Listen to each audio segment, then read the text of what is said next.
You're listening to Creative Campfire, where creatives like you come to talk shop, share stories, and light the path for one another. Whether you're here to learn, grow, or feel a little less alone, welcome to the fire.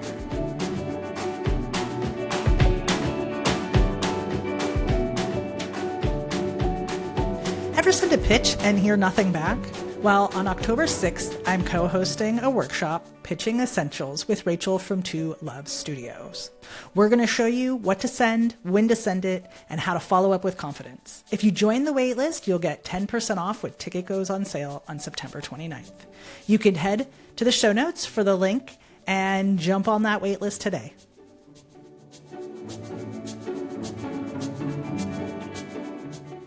I'm really excited to have one of my closest friends, both photography, education, and just all around like buddy.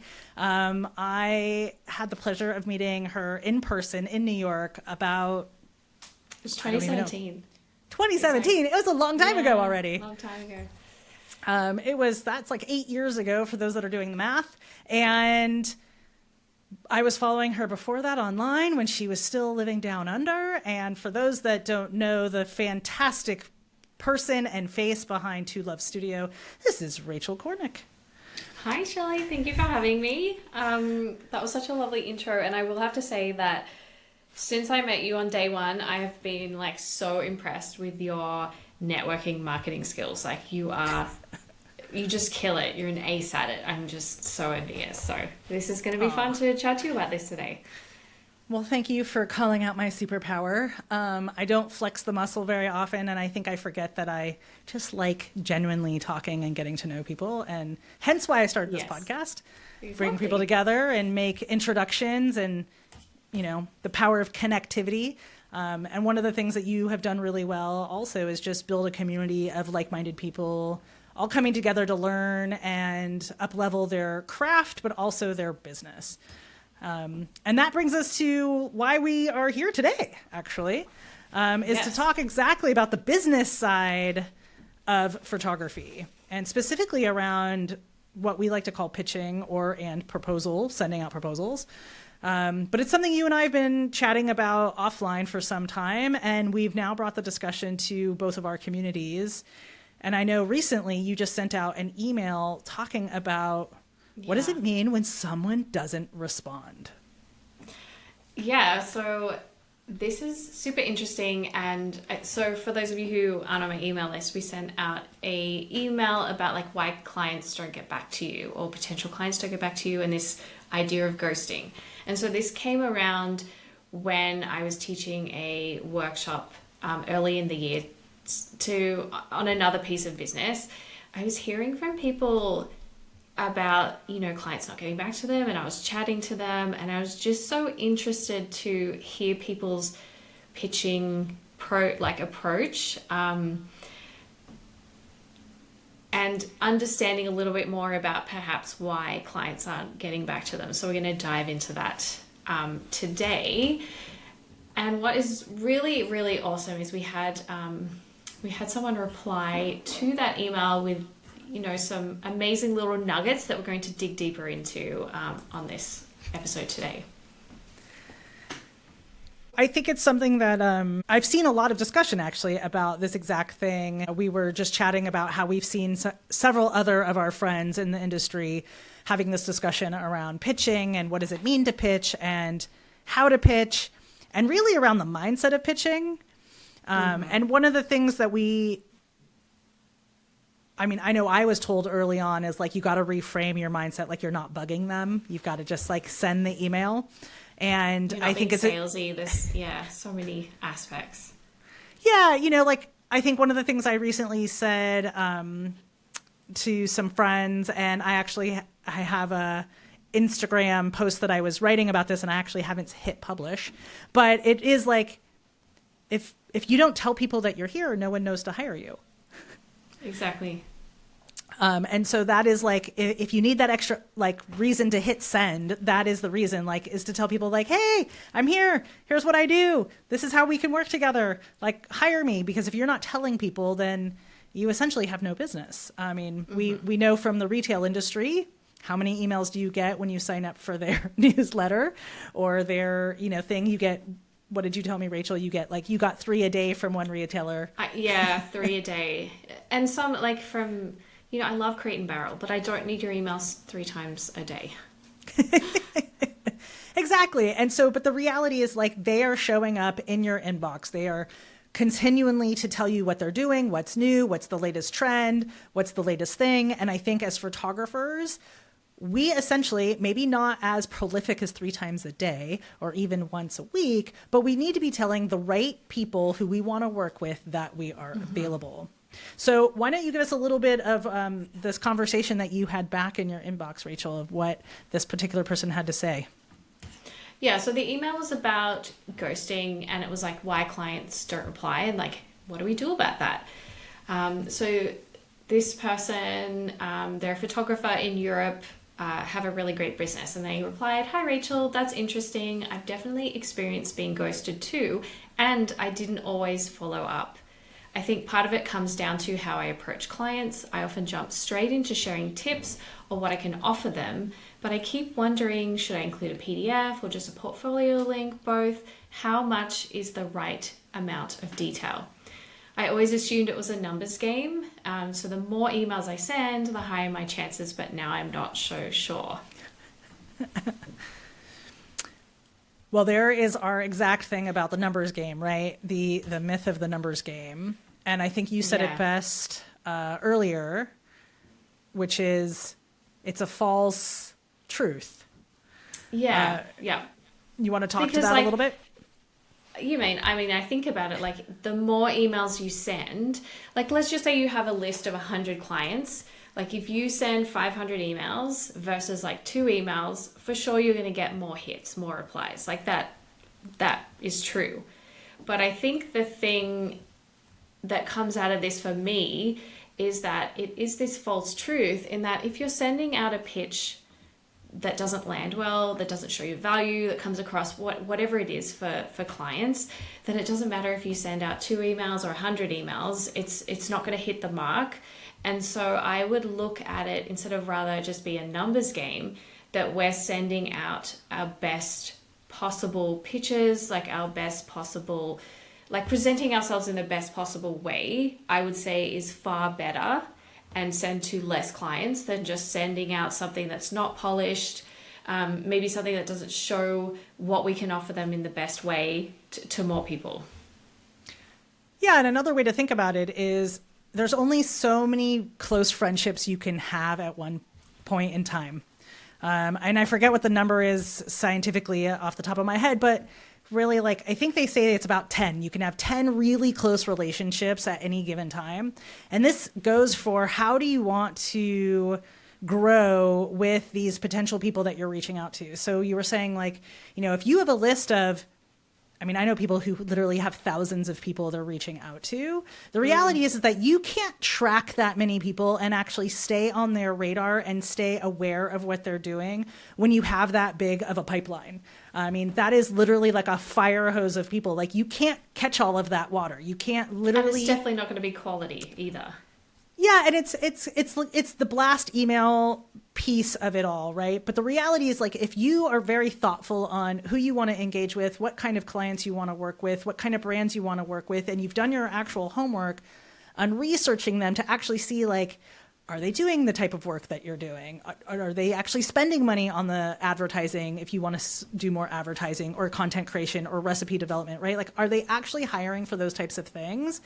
Then the reality is that you can literally whittle that list down to probably about 50 to 100 quality leads that you're then sending out to, really stay on top of what they're doing and engaging with the brand and staying with them. And then it's a smaller, more manageable number that you can actually follow up with. Yeah, exactly. Yeah. So I think that was a key thing that I took away from this amazing response. But also there's a few other things in there, the mindset around pitching and ghosting. So I was chatting with a number of photographers in this small group in a business course. And I'm guilty of that as well. But I don't look at it as ghosting. I don't think we can actually say if we send one email and don't follow up, that's ghosting. So I think that is a key thing to talk about when we're thinking about mindset, because if we feel like we send an amazing proposal, we don't follow up, we don't hear back, we feel like we're ghosted, you're sitting in a place of like you don't have power in this situation, and it doesn't feel good. And I think if you start to like do this more and you don't get replies, then those like thoughts start to creep in that like, maybe I'm not good enough, maybe my work's not good enough, and then it just manifests into something bigger. Yeah. It's the mold effect, right? It's like you get one little spot, and if you let the loaf of bread sit there long enough, it will take over the whole loaf of bread. And I think that, I mean, I do agree with you that one email, one pitch does not make a marketing plan. And I think that if it's a great pitch and you haven't given it the time and dedication to follow up, to say like, hey, like, here I am, here's the nudge, here's the, your 2, 3, 4-step follow-up. And also to realize like, there's a lot going on in the world. There's a lot going on in people's lives, and it isn't you, right? There's a lot of reasons why people don't hit reply. If we just look at our industry in particular, especially around photo, let's take magazines, for instance, right?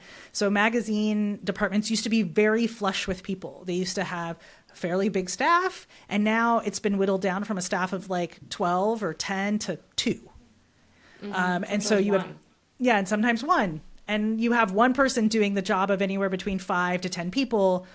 You can't expect them to get back to every single person who lands in their inbox. That is like literally a cold outreach when they're trying to work on, whatever, stuff is actually in the hopper that's actually, pardon the pun, but cooking. Yeah, and I will speak to, like, I don't necessarily get upset when clients don't reply to me, but what I have found for myself is like I have an email list that I send emails out to. And if I see a bunch of people unsubscribe from that, like I can sometimes go into a spin like around it. And then sometimes I've seen people who I would consider, we have some kind of closer relationship, unsubscribe from my list. And I think to myself, oh, what have I done? Or maybe I'm just not good enough for these people anymore. But honestly, it is the fact that people might have 3 emails signed up to my email list and they don't want 3 emails. Like, I get it. You just want 1. But then there's also things like people have moved on from food photography. They might have changed like agencies. And so if they're unsubscribing from the one they're leaving, and they might be signing up with a different one. So what I've learned is there's just such a myriad of reasons for why people don't get back to you or don't want to be on your list anymore or whatever it is. But the thing that keeps us really stuck is our mindset around that. And I think it can bleed into the way that we pitch clients too. If you're sort of like, no one's getting back to me, maybe we're coming across as a little aggressive or a little bit desperate or whatever that is. I think that we really need to make sure that we have a positive mindset, or even just not a negative mindset around pitching and around this idea of ghosting. What are your thoughts? Yeah, I think it's really hard. I mean, I'll be really honest. I mean, I'm in a period right now of a lot of pitching, of doing exactly what I just said, is like whittling that list down and figuring out who are those 20, maybe 40 people I really want to reach out to as I move into this new, we'll call it, era of my work in London. And I'm telling myself, okay, you're going to send 3 emails a week, right? Like, I want a slow burn. I tried to go out fast and hard and do a lot up front, and I burnt out. Yeah. And I burnt out, right? Because I'm like, I don't see the return, or I'm not seeing the open rate, or no one's getting back to me, right? And then you're like, what's the point? Like, I don't want to send those emails. I don't want to do more work. But if it's slow and steady and consistent, and I can put the blinders on for a bit, then it actually happens instead of me just stopping, right? And not sending anything.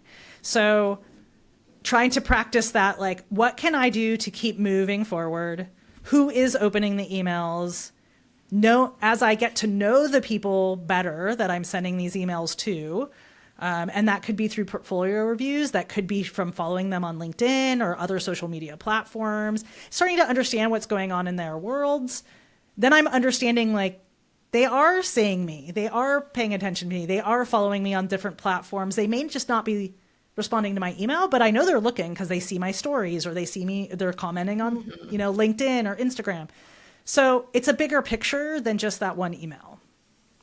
Yeah, and I would say there is a brand that I wanted to work with when I first moved to Canada, and it took 3 years of me constantly showing up in front of them because I had pitched them, and like they did get back to me, which is amazing. It's great when clients get back to you and they're like, maybe now's not the time or they don't have the budget.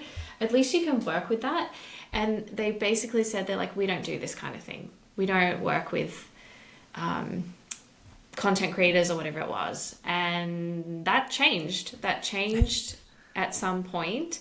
And because I kept showing up, tagging them, engaging with their content, eventually we did work together. So in talking about this mindset stuff, the work that you do today is really setting you up for the future. It might not be the goal to send out a pitch and be like, them get back to you with like, hey, we have $1,000 budget, can you do this? The goal might just to be to start working on that relationship. So a photographer, a very well-known photographer in Australia when I started out years ago had said to me, you sometimes have to wait until their existing relationship ends, whatever reason that is. Maybe the photographer has moved on or they've moved to a different place, like whatever it is that relationship ends. If you're there when it does, then they already know you, you're already on their radar. So sometimes you're just waiting that out as well, which I remember when I first heard that, I was like, I can't afford to wait. Like, I get it, but that's kind of how it is. Yeah, I think there is a lot to that. One is, to your point, like I landed a client exactly because of that. I wasn't even looking for that client. And then someone who used to rep the photographer before, that photographer moved across the country, could no longer help that client. And then they called me and said, hey, you have a very similar aesthetic and style. I think this is a good job for you. Are you interested in working with this brand? And now I've worked with them for 5 or 6 years because that photographer moved on. Yeah. So I always try to think about like, whatever it is today, if it's a no or, we don't have the budget, that I'm just putting myself out there. I'm getting known, I'm showing them who I am. So at the moment I feel like I'm completely changing my style. I'm redoing my portfolio. I'm actually investing quite a lot of money into this with a portfolio review, curation. I've bought lots of like modern props, all kinds of things, to the new lighting I want to approach. And so when I get this new body of work, I really want to make sure that I'm sending it out to those quality leads that we talked about, but also packaging it into a way that shows what I'm capable of, but is also appropriate for that client and the stage that we're at, which leads us to the next point of, within this email, it was, I think this is such a beautiful question, and this is the $1 million question, is how much detail is the right amount? Well, as you said, it depends where you are in the relationship building game, and where are you with, people might have heard this if you've studied any marketing, but it's like, how cold or warm is that person you're reaching out to is going to really depend on how much detail and how much information you're sending in that initial email or your second or third or fourth email to them. I think if the person has never heard from you, you have no contact with them, then they're really in the cold spectrum of things. And that information is going to be very different than if they're a warm lead, if you met them at a portfolio review, or you've worked with them in the past, or you got a warm introduction from somebody. It's going to be a different relationship. And I think from what you're saying, Rachel, like you're rebuilding your portfolio. You have all this new imagery to share. So you can kind of pick and choose like you just did that amazing, like tons of ice cream stuff, right? Lots and lots and lots of ice cream. And so you literally could have a whole thing where you're packaging up part of your ice cream to pitch to different ice cream brands or ice cream adjacent brands to say like, here's my style, here's what I do, here's like a curated portfolio for you. And you might include one embedded image and then a link to like maybe a curated portfolio for that brand and a little bit about who you are. And that might be the email. That's it. More of like an introduction to who you are and the style that you shoot versus if you have like an intense like idea, like if you're pitching to a magazine and like speaking on ice cream, I'm obsessed with the ice cream trucks here in London. They are everywhere. There is a soft serve ice cream truck like every 3 blocks. And I have this whole idea to pitch an editorial to say like, what's the best ice cream trucks around? I want to go shoot the ice cream trucks. I want to get to know the owners of the ice cream trucks, right? I want to shoot the people who eat the ice cream. So that is really going to be a very detailed pitch of like, what is the story? Where are they at? How am I going to shoot the story? And then I might pick an angle. Like there might be a business angle to pitch to like the business desk. There might be like a summer angle or a travel angle or a food angle, right? And those are all going to be at different desks. And that's going to be a very detailed story pitch. Mm-hmm.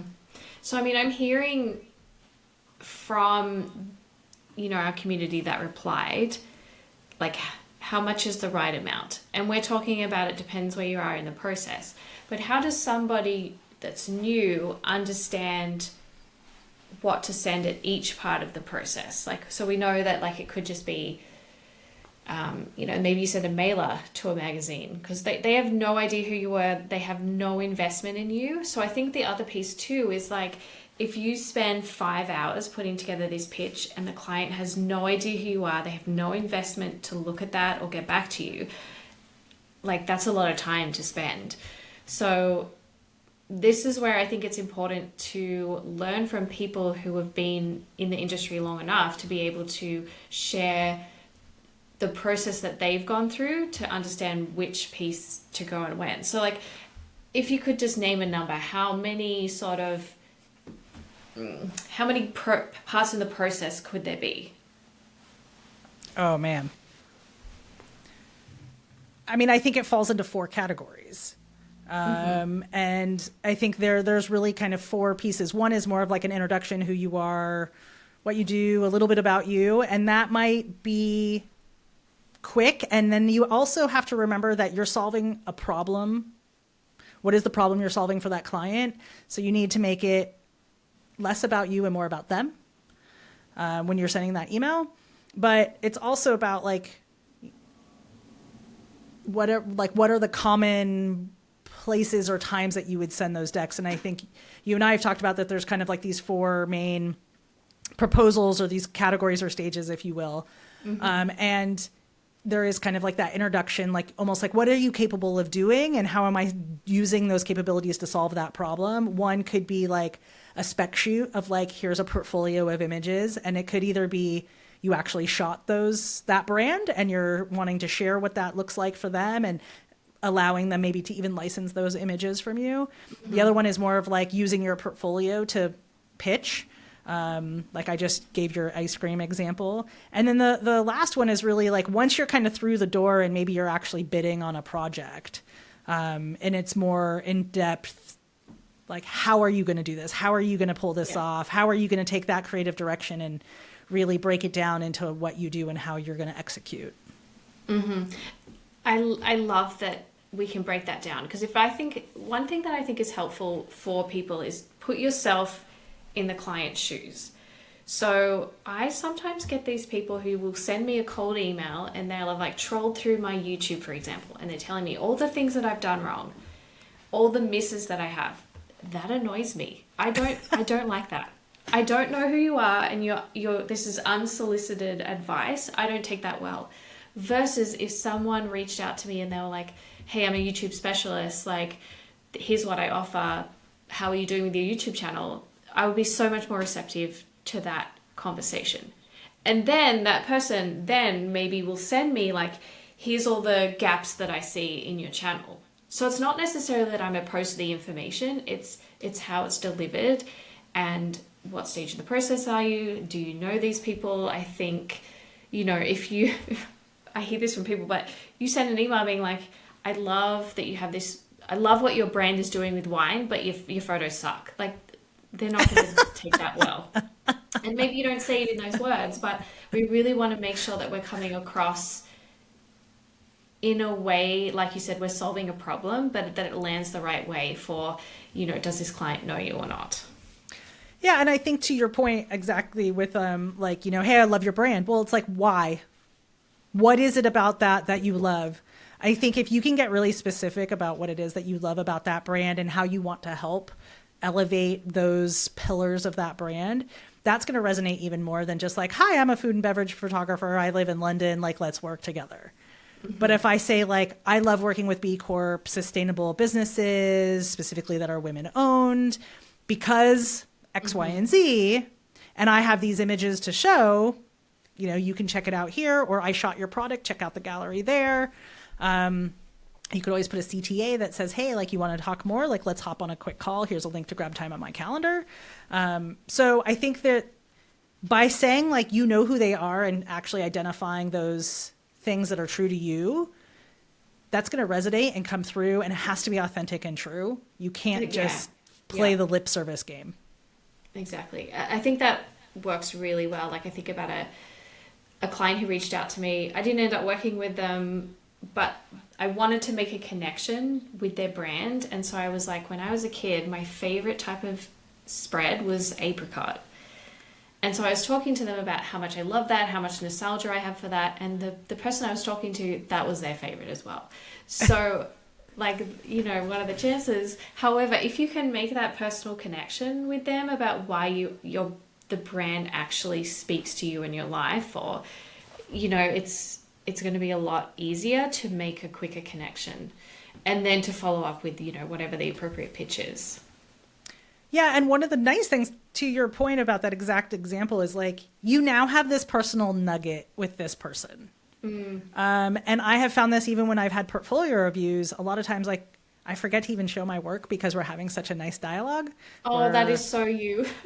we're having such a nice chat about things. And I walk away with these like little nuggets. Like, I will never forget this one woman I met on the Chicago review, like, because we bonded over cats and random like planters. Like, outside her house, she had a old bathtub that was turned into this planter, and they turned it into a garden, and we started talking about gardening. So in my notes, I'm like, oh, she loves to garden, she loves having fresh herbs, she loves cats. And so whenever I connect back with her, I'm always like, hey, like, how's your cats? And like, what do you have you planted anything? It's planting season. Or and we really connected over certain foods. So like, right now was Taste of Chicago. So it's like, hey, like, did you go to the Taste this year? Did you see any new food? Like, what's, so like, I can talk to her friendly, right? We can have a friendly dialogue because I built that up through having those connections. And like, you have this personal connection with this person of like, oh my God, like, apricot jam. Like, I just had it this morning on toast. And if you want to be really cute, you can take a picture of your toast and put that in your email and send it to them to like show like, hey, like, I really had it. Yeah. So I do think like those personal nuggets are really huge. So Shelly and I have a pitching course that's coming up this fall. It starts on October 6th. And why we really decided to do this was, you've heard a little bit about me having a new portfolio and the fact that I'm going to be pitching a whole new set of clients. And so we were really talking about like, how are we going to do that? What templates are we going to use?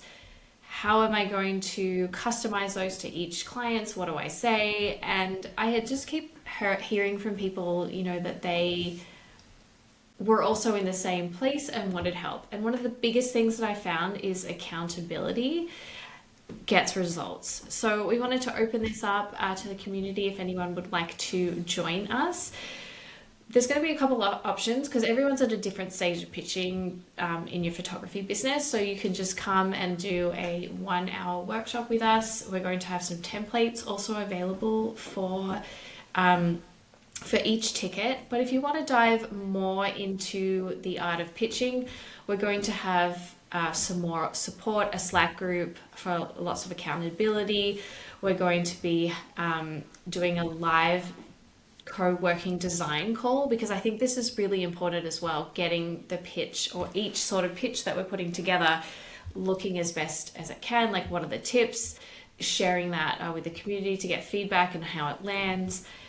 We're also going to do a mock pitching call. So Shelly and I are going to do it, and then hopefully invite people to do it as well, because one thing you want to do is, like, if you do practice this, you know what to say, you understand like how that comes across to other clients. I think that is so important when you actually get on calls with clients. Then we're going to have all kinds of fun bonuses like swipe copy. So what to say at each step of the process, what's the follow-up looking like, what's your strategy. We're also going to have a number of different pitch decks. So we sort of talked about 4 processes here. We're going to have multiple customizable templates so that you can start working on that with us in the co-design call, and then you're not inventing the wheel every time you want to send it out to a client. And the last bonus we have is we have a creative visibility workshop. So this is pre-recorded to talk about, how are you as a brand standing out and being visible to your potential audience. Yeah, and that particular pre-recorded is really talking about how to use stuff that's kind of outside of social media. A lot of people know how to show up on social media, but a lot of people aren't taking advantage of podcasts or Pinterest or partnerships. So that's really the 3 areas that call will be covering. Yeah. So if you want to join us, if you jump on to courses.tulovestudio.com/pitch-essentials, you'll be able to look at the offering and the 2 different ticket options that we have. So Shelly and I are really here if you have any questions at all about if this is the right fit for you. You can just email us. Yeah, and all those links will be in the show notes to make it easier to tap and go find out more. Perfect. But I hope you do join us. It's going to be really great. We're going to dive into way more in the weeds and the details of these things and answer all of your questions. Both the October 6th workshop, we're going to have some live Q&A. And then the other in the pro track, there'll be lots of time for Q&A and answers both live and in the Slack channel.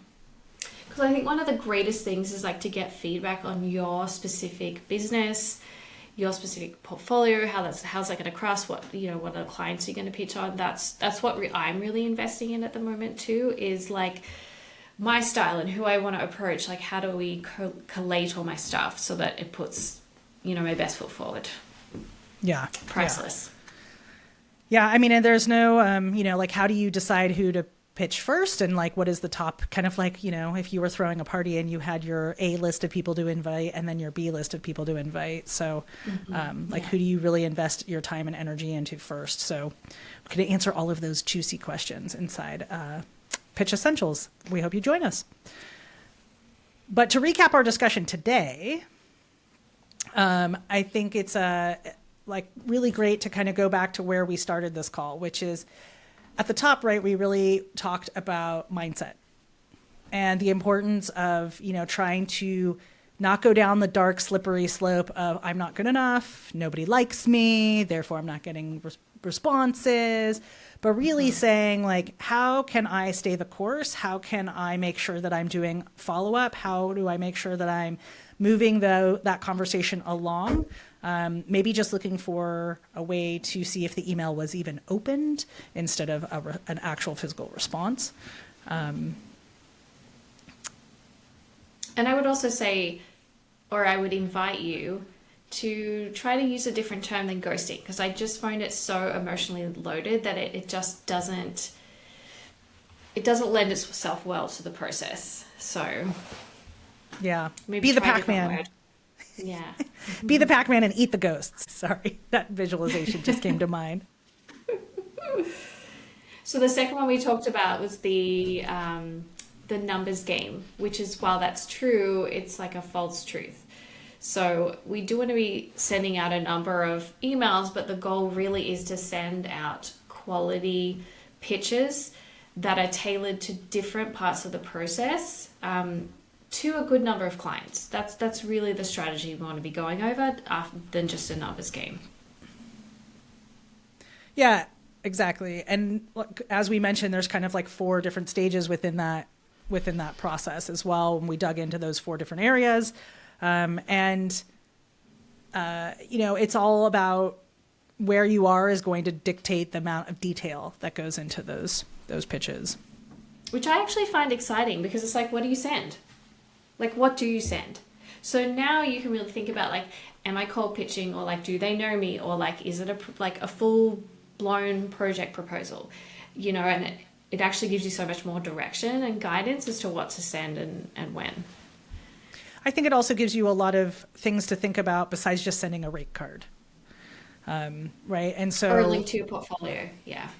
Yeah. So, here's my portfolio and here's my pricing. And sometimes people are like, yeah, okay, no. And there is a time and a place to provide that information, but maybe not in the stage that you're in. Yeah. And so I should have mentioned this too, but like, I would say anytime I send out like something that's a little bit more detailed and tailored to a client, like I always get a response, even if it's a no, we can't work with you, or no, we don't have budget. But if I think about it, when I just send rates in an email or just links and it's not really customized, that's when I don't hear back initially. So I feel like that's very telling. Yeah, and I think that's actually a great research project for people, right? What did you send out? And if you have heard back, what was that email that you used? Versus when you haven't heard back, what did you send out? Is there a way to change it? And think about it more like a scientist, right? You got to change the equation to get a different answer. Mm-hmm. Yeah, exactly. I love that. It's like, if you want different results, you have to start doing something different. You can't expect different results by doing the same thing over and over. Yeah. And it also, there is a data piece to this. So when we talked about like, don't get emotionally invested or don't go down the dark, slippery slope, remember, like, data is your friend and data is going to tell you something. So if you're noticing like a pattern of like, gee, I've sent out 100 pitches or 100 emails and I haven't heard anything back. Okay, well then go back and see, how do you tailor that email differently? Mm-hmm. How do you change that information? If you've only sent out 3, there's not enough data there to even start deciding if something needs to be changed. Yeah. Amazing. This is fun. Thank you so much for having me on the podcast today. Oh my God, I'm so glad you could come. I mean, people get an insight to what we chat about on WhatsApp, Mm-hmm. Yeah. And now they get to hear it on the podcast. So again, if you're interested in our workshop, it's October 6th, and you can grab the link down below. If you want to check out more of Rachel's awesome new portfolio, you should definitely follow her online and all her places. Let everybody know where that is.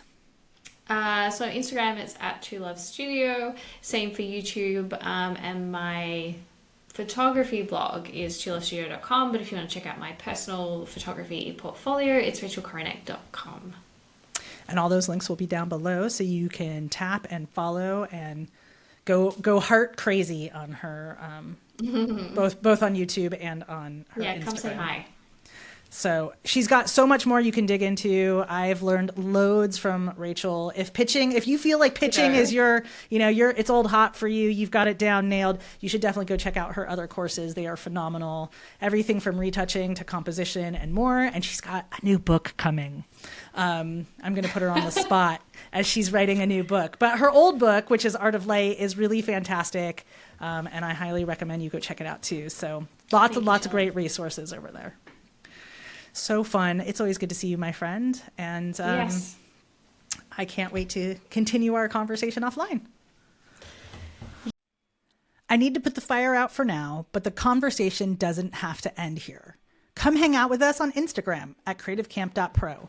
Drop your questions, share your thoughts, and tag us in your stories.